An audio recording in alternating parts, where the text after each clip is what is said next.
kind of enjoys what they're doing, it seems to me. I mean, do you believe that Sheila's, what we might call more traditional approach, is going to put children off? It depends on the children. I mean, some children love it. I mean, children like myself who were incredibly kind of nerdy when a child love that sort of stuff. You don't mean nerdy, you mean clever, don't you, John? Yeah, okay, we really love that sort of stuff. But other children, I mean, in the end they may come to love it, but perhaps they need different routes.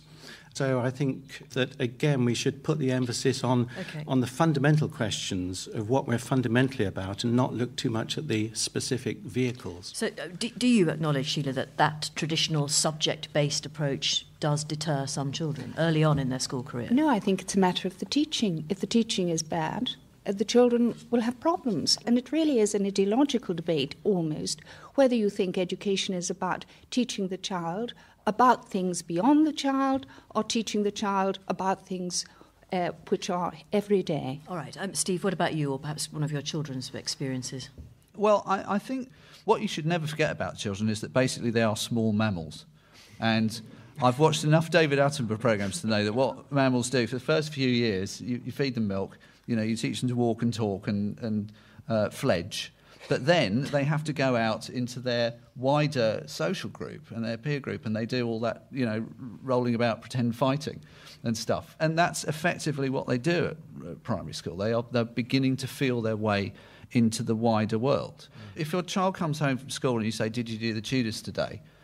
They'll go, "Yeah, but I want some of those go-go's. So can we go and get me some of those go-go?" And what they're interested in is their friends and what other people are interested in and how the class works. And I think that all of these things that you want to beam down to children, whether or not it's social responsibility or whether or not it's how to do division, these things always go in better if the children themselves are socially adjusted. Well, there's been a lot of debate lately over what is taught in schools, and we've had a very encouraging number of emails from you Radio 4 listeners who've been listening to Mike Baker's series on the history of primary schools.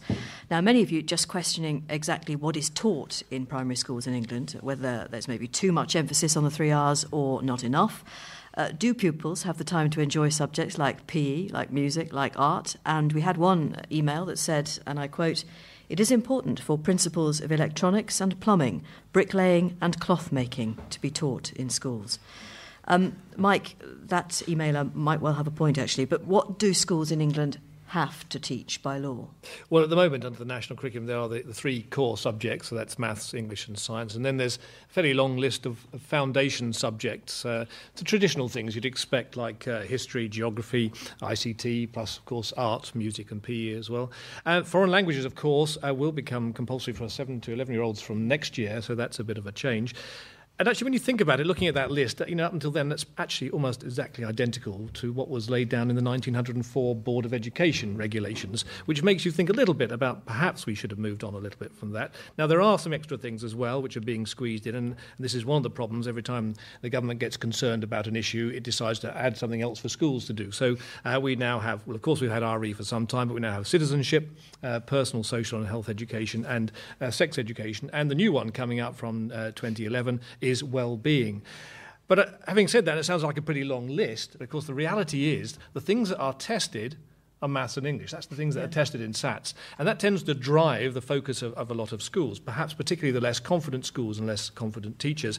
And a lot of people would say what you actually really have today is the basics, which is what's essential, and the rest, which actually is rather dispensable. And unfortunately, the dispensable bits are a lot of things that parents and others might quite like to see rather more of. And children might quite enjoy. Yes, yeah, indeed. OK. Well, they're not there to enjoy themselves, are they? A man on the back row there. My name's Jamie Brewer. I'm a primary school teacher for 5 years now.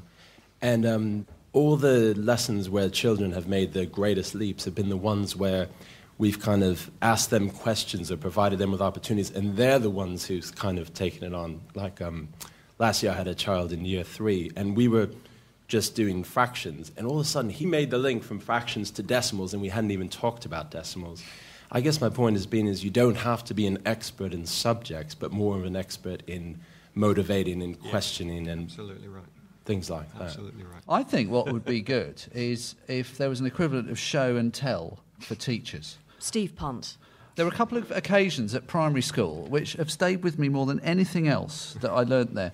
The first occasion when my teacher Miss Marnie was off ill for a day. And so Mr. Lee came in, who everyone liked because he played the guitar in assembly. And he said, I don't know what to do. I've got nothing prepared. I'm really sorry. So what I'll do is I'll tell you how a car works. And he spent the entire morning explaining the internal combustion engine to us. Brilliantly. And to this day, I can tell you about compression and vaporisation and carburetors.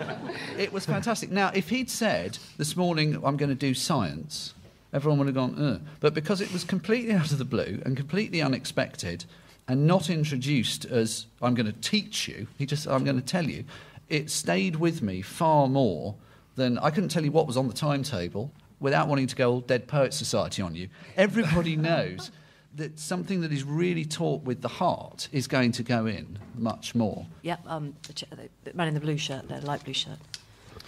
Hello, my name's Fergal Roche. I was a head teacher for 9 years. I think there's more than enough said about what we want to teach our children and not enough said about who we want to teach our children. Going around the country now, I'm fortunate I have a job where I go into a lot of primary schools at the moment, and I was down in a school last week in Somerset where they kept chickens and they grew vegetables, and the head teacher was telling me how proud she was that the years 5s and 6s had put on Midsummer Night's Dream at the ages of 10 and 11, and they were able to get those children to really enjoy this Shakespeare and draw them out because they had fantastic adults there helping them. And I wish we'd focus less on the technology of teaching and more about putting good people in front of our children. Right, Sheila Lawlor, good people in front of children. I know that's something that you've mentioned. Yes. The answer is not more government or technology of subjects, as you put it so well, but really good teachers. And we do need good teachers. And it's very difficult to get good people to go into teaching.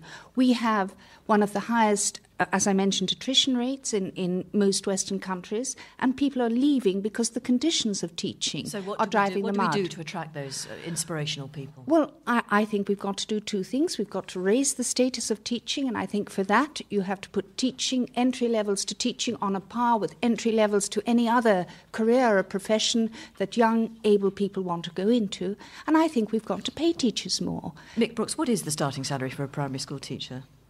Depends where you are.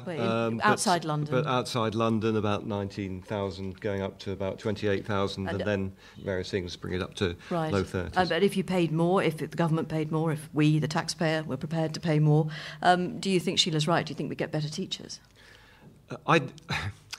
Most of the people, and I've had the privilege of working with some fantastic teachers.